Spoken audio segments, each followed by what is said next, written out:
A short time ago, the United States military began major combat operations in Iran. Our objective is to defend the American people by eliminating imminent threats from the Iranian regime.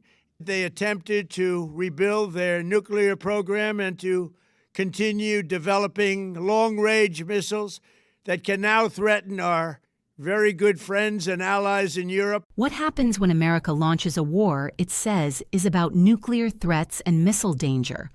And Europe, its closest ally, stops short of fully backing it. That question is now hanging over one of the most explosive geopolitical moments of 2026. The joint U.S.-Israeli operation, officially called Operation Epic Fury, was anything but symbolic.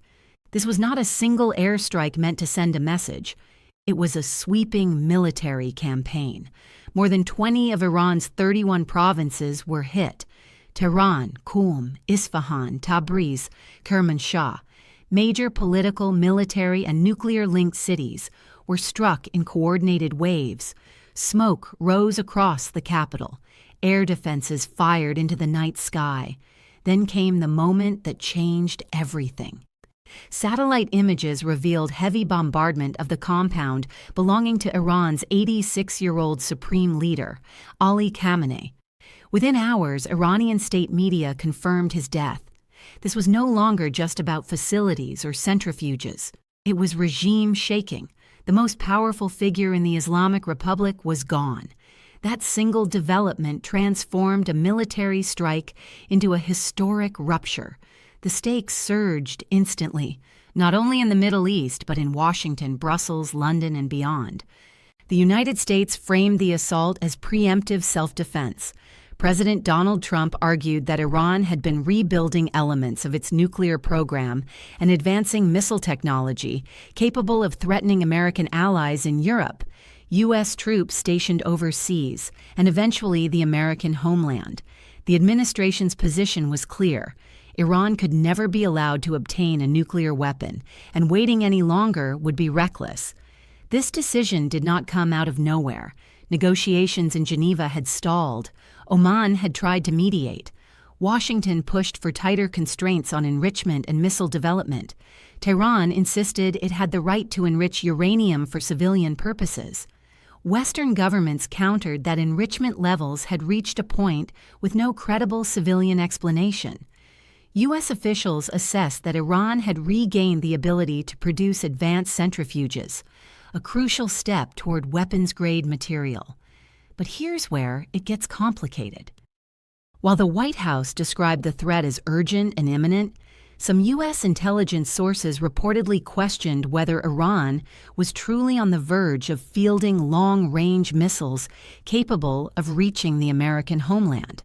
That nuance, the gap between capability and immediacy, mattered deeply in European capitals. Because for Europe, this wasn't just about whether Iran posed a danger. It was about whether this war was necessary right now. For weeks, the signs were there. Warships cutting through strategic waters, fighter jets repositioned across the region. The largest American military buildup in the Middle East in decades didn't happen quietly. It unfolded in plain sight. Carrier strike groups moved into range. Air assets were reinforced. Israel coordinated closely with Washington. Diplomacy was still being discussed publicly, but the hardware told a different story. And then the strikes came.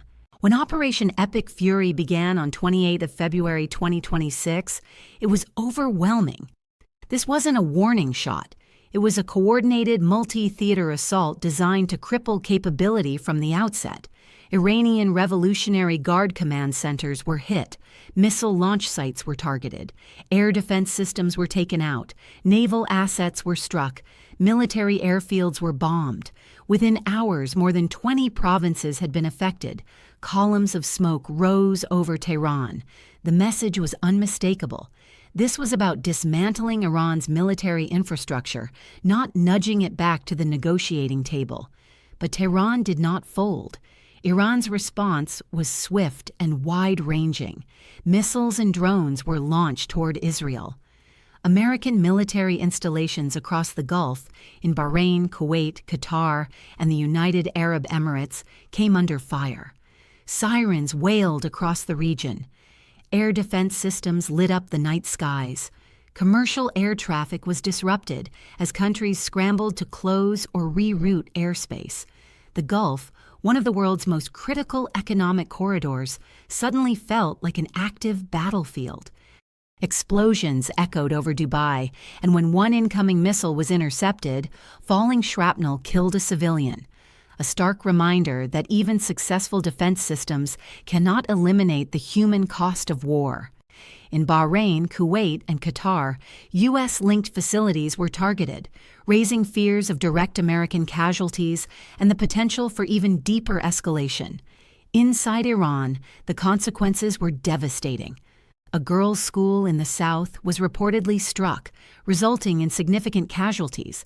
Residential areas were damaged. Hundreds were reported killed or wounded across different provinces.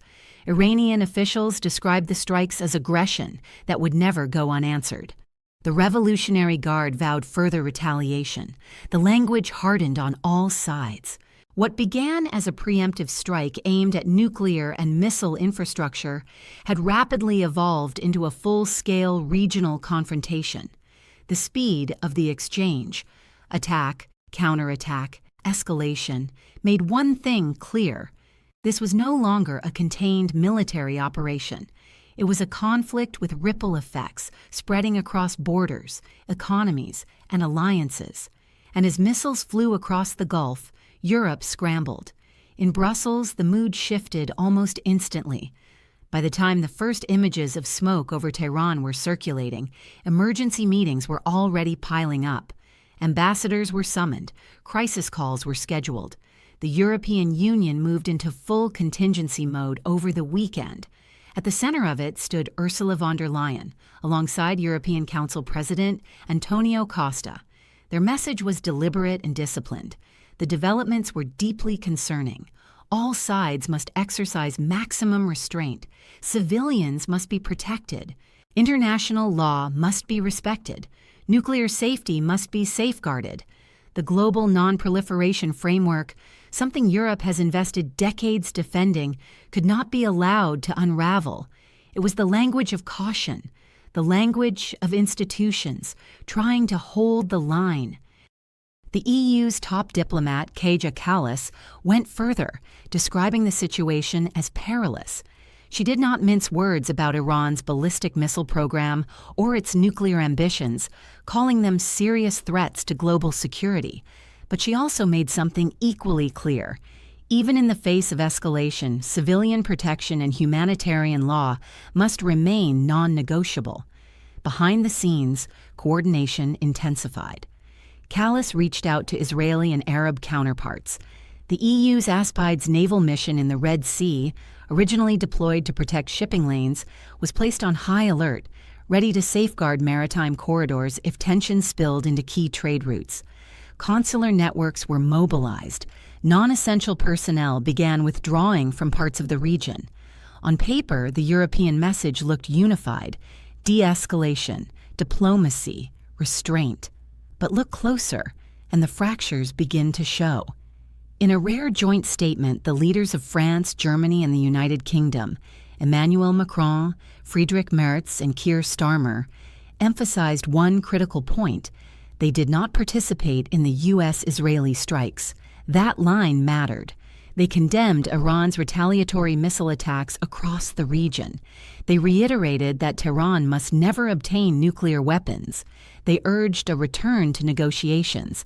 And they stressed that, ultimately, the Iranian people must determine their own future.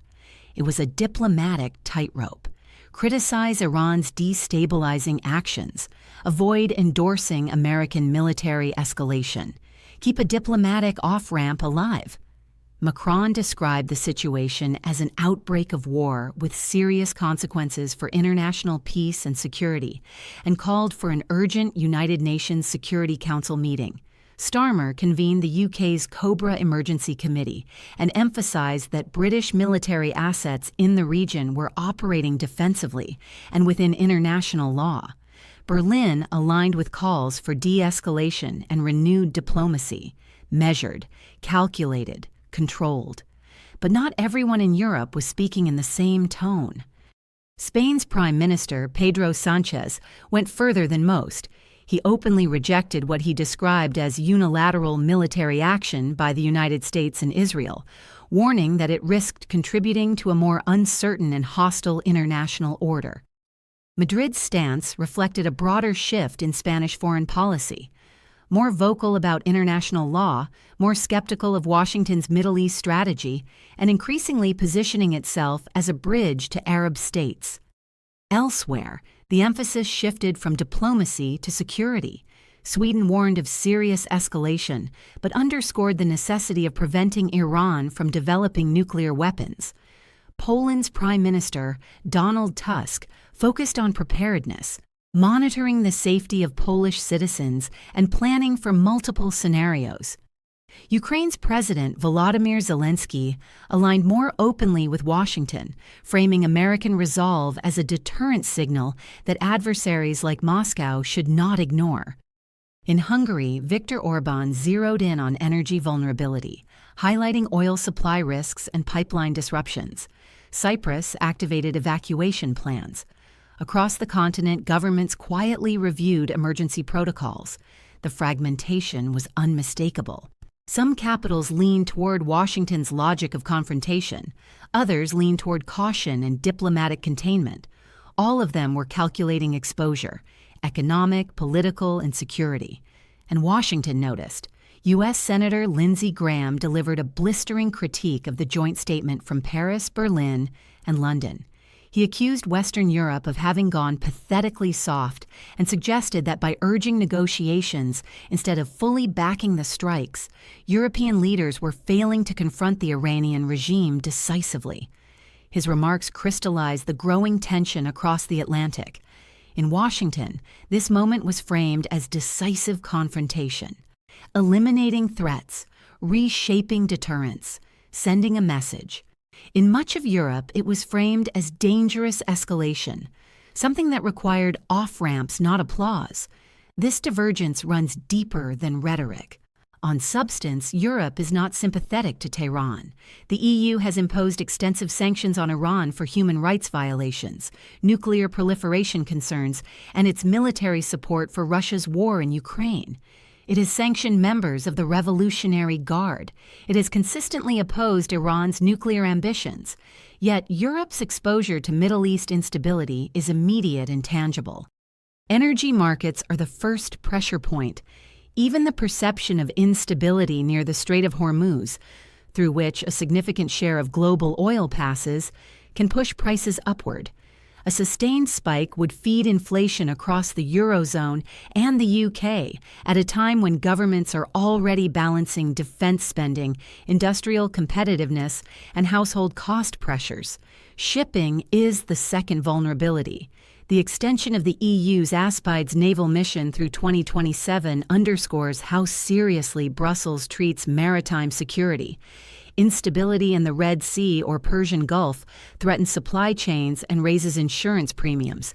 A hidden tax on European imports and manufacturing inputs. Security spillover is the third concern. European governments are watching aviation routes, embassy security, and the safety of their nationals. Past Middle East conflicts have had indirect consequences for Europe, from migration flows to terrorism risks. In other words, Europe may not have participated in the strikes, but it cannot avoid the fallout. Three broad scenarios are quietly being discussed in Brussels: a short, contained exchange that stabilizes quickly, a prolonged regional conflict that drives up energy and freight costs while polarizing domestic politics, or a maritime shock that forces Europe to treat shipping security as an economic priority on par with defense. For now, the language remains consistent: maximum restraint, civilian protection, respect for international law, preserve the non-proliferation regime. But the reality is shifting beneath that language. Tehran has been bombed. Iran's supreme leader is dead. Washington is openly talking about regime change. Markets are bracing. Retaliation continues. This crisis has become more than a Middle East flashpoint. It is a stress test of transatlantic unity. It exposes Europe's instinct for calibrated diplomacy against America's willingness to use overwhelming force. It highlights how deeply Europe's economy and security are tied to events it did not initiate. And it leaves a lingering question. If Washington acts first and Europe responds with caution, can the alliance maintain strategic coherence? Or is this the moment when divergence hardens into a new normal? As missiles fly and oil markets tremble, Europe is not on the front line. It is standing in the crosswinds, exposed, divided, and acutely aware that even wars it does not choose can reshape its future. But U.S. aggression isn't just aimed at rivals. It's also targeting its European allies, from reciprocal tariffs to threats over Greenland. In response, Europe has taken bold, unprecedented measures that would have been unthinkable just a few years ago. How far is Europe willing to go to protect itself from Washington's pressure? Watch this video to see the shocking steps Europe is taking to push back.